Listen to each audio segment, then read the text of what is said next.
The space above Zeltor glittered with the imposing silhouettes of Hraxian battlecruisers. Their elegant curved hulls reflected the binary stars of the Thalos system, creating an almost artistic display of power and technological superiority. Among these giants of stellar warfare, the human diplomatic vessel, Solaris, looked like little more than a child's toy, quaint, almost adorable in its modest dimensions. Lieutenant Emma M. Carter gazed through the observation deck's viewport, her petite 5'1" frame, making her appear even smaller against the backdrop of alien warships. The year was 2387, and humanity had only recently gained enough interstellar recognition to be invited to the Aurora Nexus, a neutral diplomatic station orbiting Zeltor. Taking in the view, Lieutenant. The voice belonged to Captain Mira, one of the few Hraxian officers who treated humans with anything resembling respect. The tall, azure-skinned alien commander towered over Emma, her silver eyes reflecting starlight with unnerving intensity. "Just sizing up the competition, Captain," Emma replied with a half-smile. At 28 years old, she had risen quickly through Earth's United Defense Force ranks, her tactical brilliance making up for what she lacked in physical stature. Mira made a sound that might have been a chuckle. "Competition implies there's a contest. The Hraxian alliance has existed for millennia. Your species has barely left its cradle. Every species starts somewhere." "True enough," Mira's expression softened slightly. "The military briefing starts in 30 minutes. Your presence has been requested." Emma nodded, understanding the subtext. Requested meant that humanity would be permitted to observe nothing more. In the eyes of the Hraxian alliance, humans were curiosities barely evolved enough to deserve attention, let alone respect. The Aurora Nexus's Grand Assembly Hall buzzed with activity as representatives from 17 spacefaring species gathered for General Drax Vol's strategic briefing. Emma found herself relegated to a small seat in the back, designed for one of the smaller species in the Alliance, though still uncomfortable for human physiology.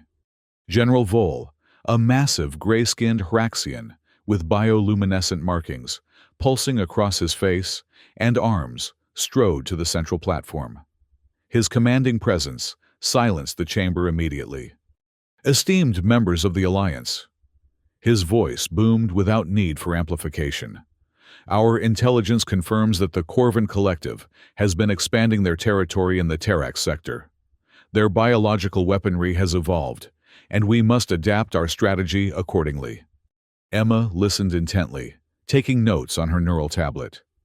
The Corvin Collective, a hive mind species that assimilated planetary resources with terrifying efficiency, posed a genuine threat to all civilized space, including the distant Earth. "Our battle fleets will deploy in formation Alpha 9. Vol continued gesturing to the holographic display. "The Nyx warriors will lead the vanguard with Zephyrian support vessels, providing shield coverage." A small, furry delegate raised a tentacle-like appendage. "What of the human territories? The Collective's projected path takes them perilously close to Sol." General Vol's expression shifted to something resembling amusement. "The human territories are of minimal strategic value. We will of course offer protection as per our treaty obligations, but we expect little from their contributions." The general's gaze found Emma in the back of the room. "We welcome our human observers naturally.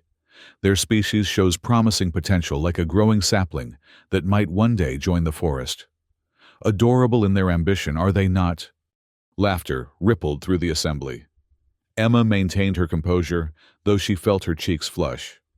"The humans lack both the technology and tactical experience to meaningfully participate in this campaign," Vol continued. "Their defensive capabilities are rudimentary at best. We've assigned them observer status primarily as a diplomatic courtesy." Emma's hand shot up before she could reconsider. The action was so unexpected that Vol actually acknowledged her. "The human delegate wishes to speak," he announced with barely concealed condescension. Emma stood aware of hundreds of alien eyes upon her. General Vole, with respect, Earth's defensive systems have repelled 3 Corvin probes in the past solar year. Our tactics may differ from yours, but they have proven effective. Probes, Lieutenant Carter. Vole responded dismissively. Scout vessels, not battlecruisers or world eaters. It's charming that you consider those skirmishes as meaningful combat experience. Emma remained standing. I formally request that humanity be granted more than observer status in this campaign. We can contribute. Vole exchanged glances with his staff officers, several of whom were openly smirking. Very well. Since you're so eager to demonstrate human capabilities, I have a small assignment that might suit your stature. Emma felt the trap closing, but had no choice but to step into it. I'm listening, General. Our long-range sensors detected unusual energy fluctuations at an abandoned outpost on Zeltor's surface. It's likely nothing, perhaps residual power system cycling, but protocol demands investigation. Vole's smile didn't reach his eyes. Consider yourself deployed, Lieutenant. A shuttle will be made available to you at Zoros 600 hours. With that dismissal, Emma was effectively sidelined from the real strategic planning. As the assembly returned to its agenda, Captain Mira approached Emma as she gathered her materials. That was either very brave or very foolish, Mira murmured, keeping her voice low. Maybe both, Emma admitted. The outpost he's sending you to it was a research facility during our early colonization of this system. Abandoned decades ago when we established the orbital station. So it's a waste of time. Mira hesitated. Perhaps not entirely. There were rumors about that facility, projects that fell outside normal Raxian protocols. Emma's interest sharpened. What kind of projects? The kind that ambitious military leaders don't want discovered. Mira glanced around, ensuring they weren't overheard. I've uploaded the facility's original schematics to your neural tablet, the official ones at least. Why help me? Mira's silver eyes narrowed slightly. Let's just say not all Heraxians share Vole's assessment of humanity. Some of us remember when our own species was considered adorable. Emma spent the night in her cramped quarters aboard the Solaris, studying the schematics and preparing for her mission. The shuttle assigned to her was predictably an outdated model serviceable, but lacking the sophisticated defense systems of current Heraxian craft. Before departing, she contacted Earth Command through a secured quantum channel. General Laura Harris's stern face materialized on the display. Lieutenant Carter, your report. They're dismissing us, ma'am, completely. We've been assigned busy work while the real military planning happens elsewhere. Harris frowned. As expected. What's your assessment of Alliance capabilities? Formidable. Their technology outclasses ours by at least 2 centuries. But they're overconfident, especially regarding smaller species. Emma hesitated before adding, I've been assigned to investigate an abandoned Heraxian outpost. There might be something there worth finding. Proceed with caution, Lieutenant. If there's valuable technology or intelligence, secure it if possible. But your safety is priority 1. Remember Protocol Theta 6. Emma nodded. Protocol Theta 6, in case of capture or life-threatening circumstances, neural implants would erase all classified data from her memory. A last resort that no operative ever wanted to invoke. Understood, General. Carter out. The descent to Zeltor's surface was turbulent. The planet's unstable atmosphere created electrical storms that interfered with navigation systems, forcing Emma to fly manually for the final approach. The outpost came into view as she cleared the cloud layer, a sprawling complex half buried in metallic sand, its angular architecture typical of early Heraxian design. She landed the shuttle near what appeared to be the main entrance, donned her exosuit, and stepped out onto alien soil. The gravity was slightly heavier than Earth standard, and she felt the additional weight immediately. The sky above was a strange violet hue, occasionally split by lightning from the perpetual storms. The outpost's entrance was sealed, but the access panel still functioned. Emma used the authentication codes Mira had provided, and after a tense moment, the massive door slid open with a groan of protesting metal. Inside, emergency lighting flickered weakly casting eerie shadows along the corridors. Emma activated her tactical visor, which overlaid the schematics onto her field of vision. The main research areas were 2 levels down, according to the floor plan. "Earth Command, this is Carter," she spoke into her comm. "I've entered the facility. Minimal power, no signs of recent activity. Proceeding to the primary research level." Static was her only reply, the storm interfering with communications. She was on her own. The facility's interior was a maze of laboratories and storage rooms, most stripped of anything valuable long ago. As she descended to the lower levels, Emma noticed discrepancies between the layout she was encountering and the schematics Mira had provided. Entire sections appeared to be missing from the official plans. Following her instincts, she investigated one such area, discovering a hidden elevator shaft behind what appeared to be a solid wall. The control panel was dead, but Emma's multi-tool revealed a manual override. The platform descended slowly, taking her deep below the official lower levels of the outpost. When the doors opened, Emma's breath caught in her throat. She stood at the entrance to an enormous hangar, easily large enough to house several battleships. And at its center stood a colossal machine, a battle tank, unlike anything she had ever seen. The Hraxian script on its side identified it as Battle Titan Mech 7. "Holy Mother of Earth," Emma whispered. The machine towered nearly 30 meters high, its armored hull gleaming despite years of abandonment. It resembled Earth's historical tanks in basic concept, but evolved to an unimaginable degree, armed with what appeared to be plasma cannons, particle shields, and multiple weapon systems Emma couldn't even identify.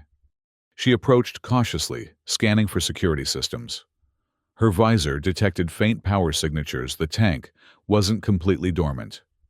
As she drew closer, a soft hum began to emanate from the behemoth, and lights flickered across its control surfaces. Emma's neural tablet chimed with an incoming transmission. Surprisingly, it was a connection from Earth, Dr. Arjun Patel, her technical support contact. "Lieutenant, are you receiving? I've been trying to reach you for hours." "Dr. Patel, I'm in some kind of secret hangar beneath the outpost. You're not going to believe what I've found." She transmitted visual data from her visor. The lengthy pause told her Patel was just as stunned as she had been. "That's impossible," he finally responded. "The metallurgical composition alone is beyond our current understanding. The energy readings suggest power systems we've only theorized about. Can I access it? The system seems to be responding to my presence." "Carefully, Lieutenant. Very carefully. If this is what I think it is, a prototype super heavy assault vehicle, it could change everything. Or kill you instantly." Emma approached the access hatch at the Titan's base. It was sealed, but as she placed her hand on the scanner beside it, the system illuminated. "It's scanning me," she reported. "Hraxian systems typically use biometric identification," Patel responded. "It should reject you immediately since you're human." But to both their surprise, the hatch slid open with a hydraulic hiss. A ladder extended downward, inviting entry. "It accepted me. How is that possible?" "I don't know," Patel admitted. "But since we're breaking all protocols anyway, you might as well go in." Emma climbed the ladder, ascending into the heart of the mechanical giant. The interior was surprisingly compact, clearly designed for operators larger than humans. The command center featured a central chair surrounded by control interfaces, all dark. When Emma cautiously settled into the oversized command chair, the entire system hummed to life. Displays illuminated showing external views and system diagnostics in Hraxian script. Her neural implant struggled to translate the unfamiliar technical terms. "Dr. Patel, I'm inside. Systems are activating, but I can't read most of the interfaces. The neural translator should handle basic functions. Look for anything resembling an initialization sequence." Before Emma could respond, alarms began blaring throughout the facility. A synthetic voice announced something in Hraxian that her translator rendered as "Security breach detected. Containment protocols activated." "That can't be good," Emma muttered. The hangar doors began to close as defense turrets emerged from concealed positions in the walls. Emma had seconds to make a decision. Doctor, I think I just triggered the security system. My options are try to get back to my shuttle through what's about to become a killing field, or... She looked at the glowing controls before her. Or see if I can make this thing move. Lieutenant, you can't possibly... No choice. Emma slammed her palm onto what appeared to be the main activation control. The Battle Titan shuddered as ancient systems roared to life. The command chair automatically adjusted, partially conforming to her smaller human frame, as neural interfaces extended to connect with her implants. Pain lanced through Emma's skull as the machine attempted to establish a direct neural link. The interface had been designed for Hiraxian physiology, not human. But her military-grade implants adapted, creating a workable, if imperfect, connection. Suddenly, Emma could feel the Titan as an extension of her own body, massive, powerful, and bristling with weaponry beyond her comprehension. The sensation was overwhelming, like trying to control a body with too many limbs and unfamiliar musculature. The security turrets opened fire, pelting the Titan's armor with energy blasts. The shields activated, automatically absorbing the impacts. Emma focused, attempting to master the unfamiliar controls through the neural link. The massive machine took a lurching step forward, then another. "I've got movement," she reported through gritted teeth. "Basic motor functions responding, but weapon systems are locked." "The Hiraxians would have safety protocols," Patel replied, his voice tense with excitement and concern. "Look for override commands." Emma navigated through the alien interface with her mind, searching for weapons control. The Titan continued its awkward advance as more security systems activated robotic sentries, now joining the turrets in their attack. The shields were holding, but Emma didn't know for how long. She found what she was looking for: a mental command sequence that would unlock the Titan's offensive capabilities. The system demanded command authentication. "It wants a passphrase or something," Emma reported. "I need..." At that moment, a familiar voice cut through her communications. "Authorization sequence Vol Prime Override Nexus." "Captain Mira," Emma gasped. "Quickly, Lieutenant, that's General Vol's personal override code. He never imagined anyone would find his pet project, let alone attempt to activate it." Emma mentally input the sequence. The Titan systems fully unlocked weapon systems coming online with a surge of power that made the entire hangar tremble. "How did you know?" "Later," Mira replied tersely. "You've triggered alerts across the entire Nexus. Battlecruisers are being dispatched to your location. You have perhaps 20 minutes before they arrive in force." The enormity of her situation suddenly hit Emma. She was now effectively stealing the most advanced piece of Hiraxian military hardware ever encountered by humans, with an entire battle fleet about to descend on her position. "Dr. Patel, are you getting all this?" "Every bit," he confirmed. "Lieutenant, this is beyond our mission parameters. General Harris needs to be informed immediately. Patch her in." While Patel established the connection, Emma continued familiarizing herself with the Titan's capabilities. The neural interface became more intuitive. With each passing minute, the massive machine responding more fluidly to her commands. She directed it toward the hangar doors, which remained sealed. "This is where we find out what this thing can really do," she muttered. The Titan's main cannon charged with a rising whine that vibrated through Emma's entire body. She targeted the hangar doors and fired. The resulting explosion was cataclysmic. The reinforced doors didn't just open, they disintegrated along with a substantial portion of the surrounding structure. Daylight poured into the hangar through a jagged hole large enough to drive a small spacecraft through. "Lieutenant Carter," General Harris's voice cut through Emma's communications. "Report your situation immediately." "General, I've discovered and commandeered a prototype Hiraxian battle vehicle. Extremely advanced technology. The Hiraxian fleet has been alerted and is en route to my position." There was a moment of stunned silence before Harris responded. "Can you extract with this vehicle?" "I believe so, ma'am. But once I'm above ground, I'll be exposed. And this thing, while powerful, isn't built for speed." "Understood. Hold your position. I'm dispatching the Solaris to your location for extraction. Captain Reynolds has been briefed." "Ma'am, the Solaris is a diplomatic vessel. It's not equipped to transport something of this size, nor defend against Traxian warships. We're making adjustments. Your priority is to keep that technology secure until extraction. That vehicle represents the most significant intelligence find in human history. Emma guided the battle titan through the shattered hangar doors and into the violet daylight of Zeltor. The metallic desert stretched before her, while storm clouds gathered ominously overhead. In the distance, she could see the contrails of approaching Raxian craft. "Mira," Emma called over the comm. "What exactly am I dealing with here? What is this thing?" "The MK7 was a failed project," Mira explained, her voice tight. "Too powerful, too uncontrollable. The neural interface was deemed too dangerous, even for Hiraxian pilots. General Vol kept it operational against council orders, convinced it would one day give him tactical superiority over rival factions." "And why are you helping me steal it?" A pause. "Because Vol's faction represents everything wrong with our current leadership. Their dismissal of lesser species blinds them to potential allies and true threats alike. The Alliance needs recalibration." "So I'm your political statement." "You're the catalyst," Mira corrected.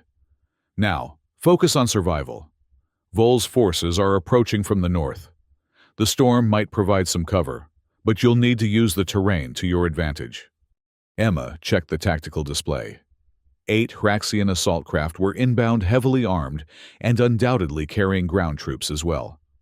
The Titan's shields were at full strength, but she had no illusions about withstanding a concentrated attack from multiple warships. She directed the massive vehicle toward a range of metallic dunes, hoping the mineral deposits would interfere with Hiraxian targeting systems. The Titan moved with surprising agility for its size, adaptive treads, conforming to the shifting terrain. "Dr. Patel, are you still analyzing the systems?" "Affirmative," the scientist replied. "Lieutenant, the weapons array is remarkable. The main cannon appears to be a directed plasma weapon with variable yield. Secondary armaments include particle beams and what might be a gravitational distortion projector. In plain English, Doctor, you can make things go boom in several exciting ways." Despite the dire circumstances, Emma smiled. "That I can work with." The first Hiraxian craft appeared on the horizon, sleek predatory shapes against the stormy sky. They moved in standard attack formation, a tactic Emma recognized from countless simulations back on Earth. "Let's see how they like fighting something their own size for a change," she murmured. Emma positioned the Titan behind a particularly large dune and waited. When the lead Hiraxian craft passed overhead, she unleashed the secondary weapon's twin particle beams that sliced through the ship's ventral armor like paper. The craft spiraled downward, crash-landing in an explosion of sand and metal. The remaining ships immediately broke formation, scattering to make targeting more difficult. They returned fire energy weapons, striking the dunes around the Titan, turning sand to glass on impact. Emma moved again, keeping to cover where possible, using the Titan's surprising mobility to stay one step ahead of her pursuers. The neural interface allowed her to control the massive machine with increasing precision, almost as if it were an extension of her own body. 3 more ships closed in, coordinating their attack runs. Emma charged the main cannon again, timing her shot carefully. When the ships aligned momentarily in their attack pattern, she fired. The plasma beam cut through the atmosphere with a thunderous crack, directly striking the lead vessel. The ship didn't simply explode. It disintegrated the plasma, continuing onward to damage a second craft, severely enough to force it into retreat.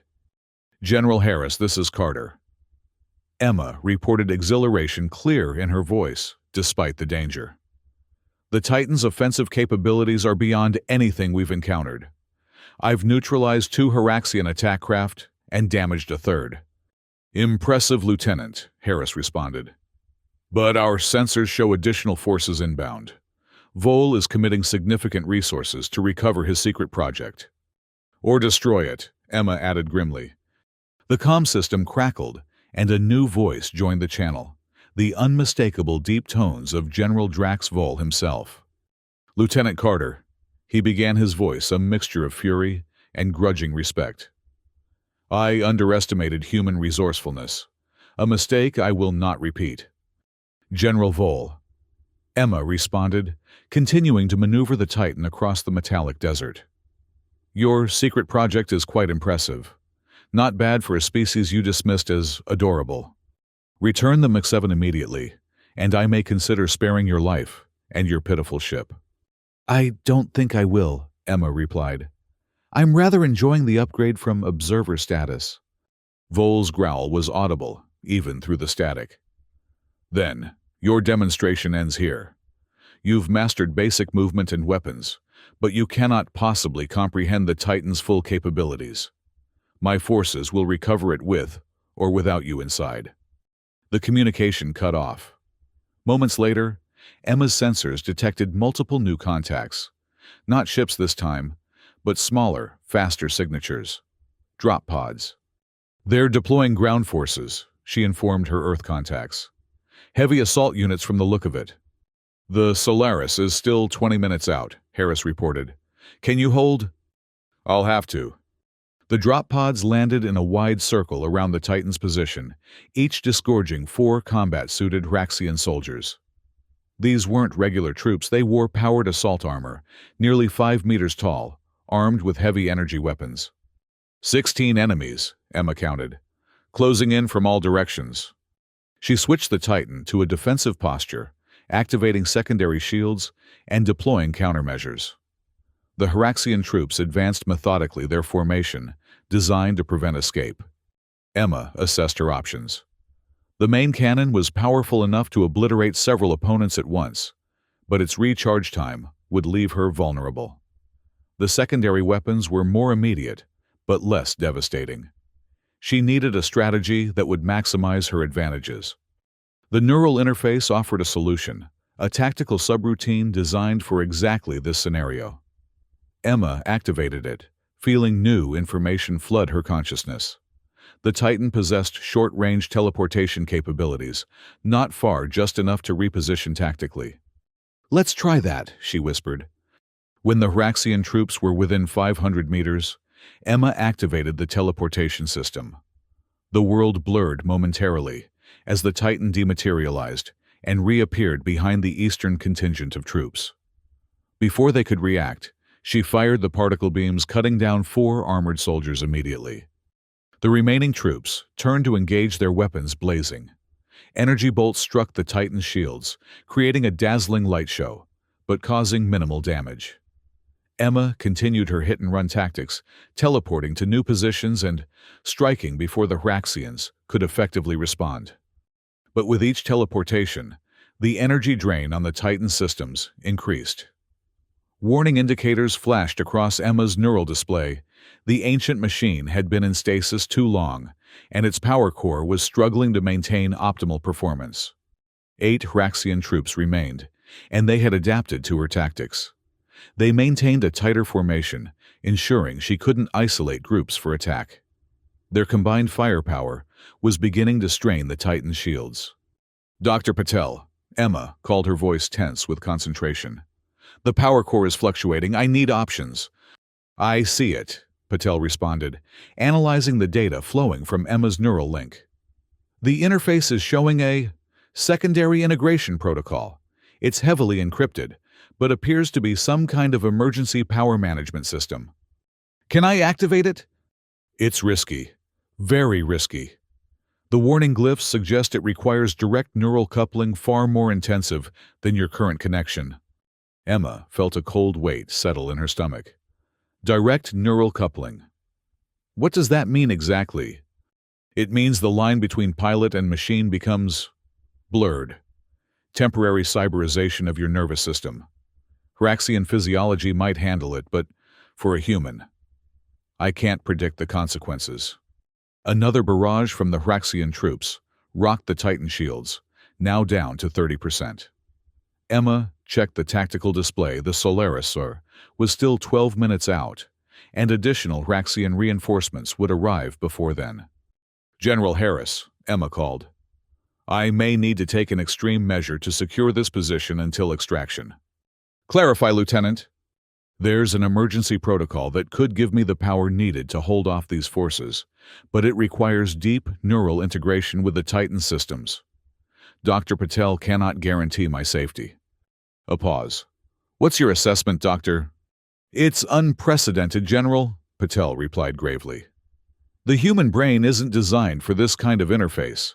Best case, temporary sensory overload. Worst case? He didn't need to finish. They all understood the implications.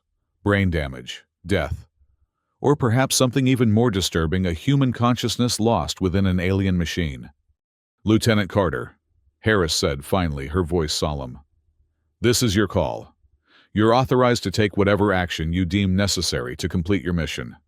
Another hit. Shields at 22%. Thank you, General, Emma responded. If this goes sideways, tell my parents I wasn't just being stubborn this time. She accessed the encrypted protocol, following the neural pathways to the deeply buried command structure. The system prompted for confirmation, flashing urgent warnings that her translator rendered imperfectly. Emma took a deep breath and confirmed. Pain exploded through her consciousness as the Titan systems integrated fully with her neural network. It was beyond anything she had ever experienced, like being simultaneously burned, frozen, and electrocuted. Her perception expanded exponentially, sensor data flooding her mind directly, rather than through displays. She was the Titan now, feeling its massive frame as her own, its weapons as extensions of her limbs, its power core pulsing like a second heart beside her own. Through the haze of pain and overwhelming sensory input, Emma focused on a single thought: survive until extraction. With a mental command that felt like shouting into a hurricane, she activated all weapon systems simultaneously, something the normal interface would never have permitted.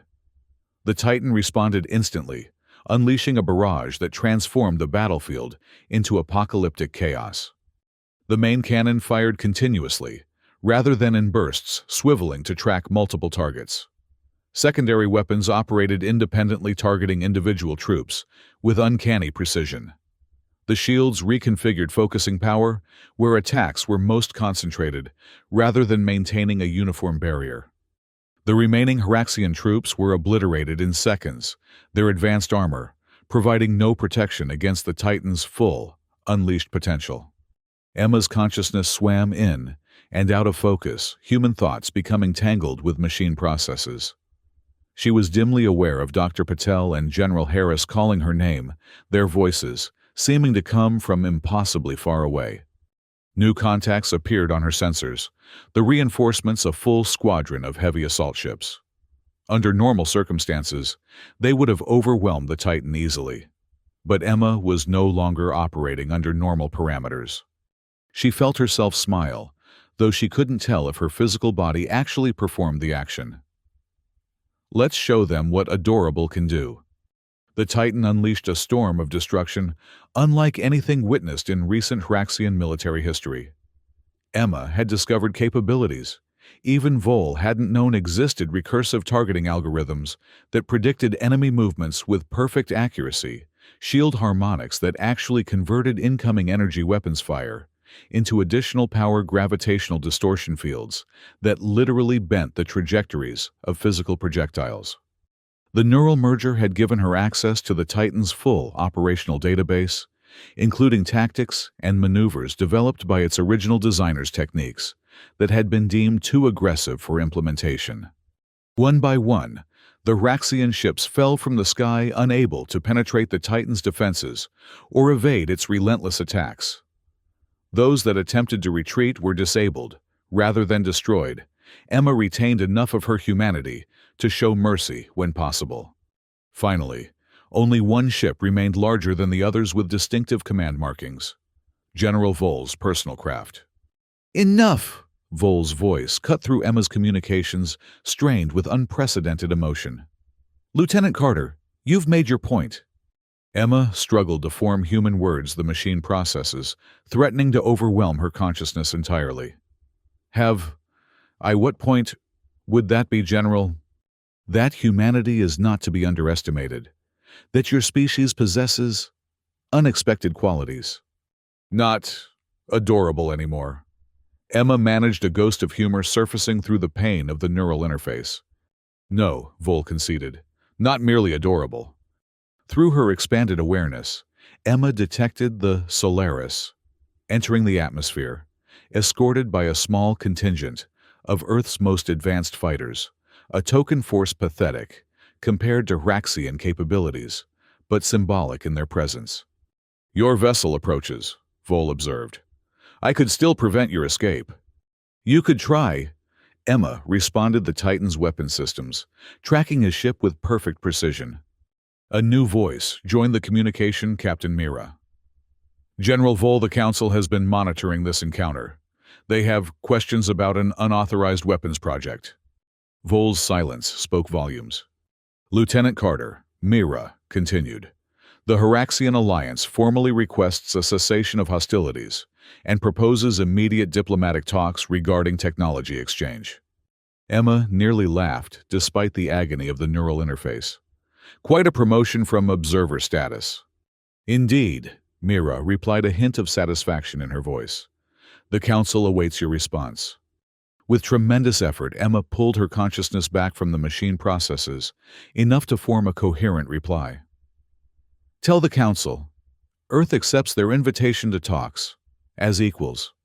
The Solaris landed nearby, its loading ramp, extending to accommodate the massive Titan. Emma directed the vehicle forward each step, requiring concentrated effort, as the neural interface continued to blur the boundaries between human and machine. Lieutenant, Dr. Patel called urgently. You need to disengage the emergency protocol immediately. Your neural patterns are becoming dangerously synchronized with the Titan systems. Emma knew he was right. She could feel herself slipping away, her human identity, dissolving into the vast complexity of the machine. Yet, a part of her was reluctant to let go. The power, the expanded awareness, the sheer capability was intoxicating. Emma. General Harris's voice cut through her thoughts, using her first name rather than her rank, something the stern commander had never done before. That's an order. Come back to us. With a tremendous effort of will, Emma accessed the disengage sequence. The process was agonizing, like tearing away parts of herself. Alarms blared as the Titan system struggled to recalibrate without the deep neural connection. As the interface withdrew from her mind, Emma collapsed in the command chair, consciousness fading. Her last coherent thought was satisfaction at the sight of General Vol's ship retreating toward the Aurora Nexus, no longer projecting the arrogant superiority that had defined Raxian attitudes toward humanity. Emma awakened in the medical bay of the Solaris, her head pounding and every nerve ending screaming in protest. Dr. Helen Rivera, the ship's chief medical officer, stood over her with a mix of concern and amazement. Welcome back, Lieutenant. You've been unconscious for 3 days. Emma tried to speak, found her throat painfully dry, and accepted the water Dr. Rivera offered. The Titan, she managed after a few sips. Secure in our cargo bay. Modified the entire ship to accommodate it. Captain Reynolds is quite put out about the structural changes. Emma attempted to sit up and immediately regretted it, as dizziness overwhelmed her. Neural damage? Dr. Rivera's expression grew more serious. Significant, but not permanent, at least that's our current assessment. Your implants were never designed for that level of integration. We've had to deactivate most of your neural enhancements until your brain chemistry stabilizes. Worth it, Emma murmured. That remains to be seen. The new voice belonged to General Harris, who entered the medical bay with Captain Reynolds. You've created quite the diplomatic situation, Lieutenant. Sorry for the promotion, ma'am. Harris's stern expression cracked slightly. Earth Command is divided between those who want to give you a court-martial and those who want to give you a medal. For now, we've settled on a field promotion. Congratulations, Commander Carter. Emma blinked in surprise. Thank you, ma'am. Don't thank me yet. You'll be leading the technical team studying that monstrosity you brought aboard. Dr. Patel is already salivating over the preliminary scans. And the Hiraxians, Captain Reynolds answered. In an unprecedented move, The Alliance Council has removed General Vole from command of the Corvin campaign. Captain Mira has been appointed as the new liaison to Earth forces. They're taking us seriously now, Harris added. The terms being discussed include technology exchange, military cooperation, and formal recognition of Earth as a full Alliance member, not just an observer. Emma let her head fall back against the pillow, a mixture of exhaustion and satisfaction washing over her. All because they underestimated how adorable we are. Harris actually smiled. Indeed. Rest now, Commander. You've earned it. As the officers left, Emma drifted toward sleep again. But just before consciousness faded, she felt something strange, a phantom sensation of enormous power, of expanded awareness. Somewhere deep in her mind, echoes of the Titan's consciousness remained integrated with her own in ways medical science couldn't detect or understand. Not just adorable, she whispered to herself, a small smile forming as sleep claimed her. Never just adorable. In the Aurora Nexus, the Hraxian Alliance Council convened an emergency session. Representatives from 17 species debated furiously about the implications of the day's events. At the center of the discussion stood Captain Mira, newly promoted to oversee relations with Earth. The human demonstrated capabilities we believed impossible, one counselor argued. Their neural plasticity allowed integration with systems designed specifically to reject non-Hraxian operators. One exceptional case doesn't represent an entire species, another countered. Mira stepped forward. Respectfully, counselors, I believe it does. Humans are physically smaller and technologically less advanced than many Alliance species, but they possess adaptability we haven't encountered before. Their neural structures, while simpler than ours, demonstrate remarkable flexibility. Are you suggesting we should fear them? Asked an elderly Zephyrian representative. Not fear, Mira corrected. Respect, and perhaps learn from them. They've survived on a planet with some of the most diverse and challenging conditions we've encountered. Their historical conflicts have forced innovations we overlooked. And what of the Mech 7? We cannot allow such technology to remain in human hands. Mira's expression remained carefully neutral. I believe we should consider a formal technology exchange program. The humans have innovations of their own, particularly in the realm of neural interfaces and adaptive computing that could benefit Alliance research. The council chamber erupted in overlapping arguments. Mira waited patiently until the council leader called for order. Your recommendations, Captain. Establish a joint military task force for the Corvin campaign with human officers integrated at all levels of planning and execution. Begin immediate technology exchange under controlled conditions, and formally recognize Earth as a full Alliance member.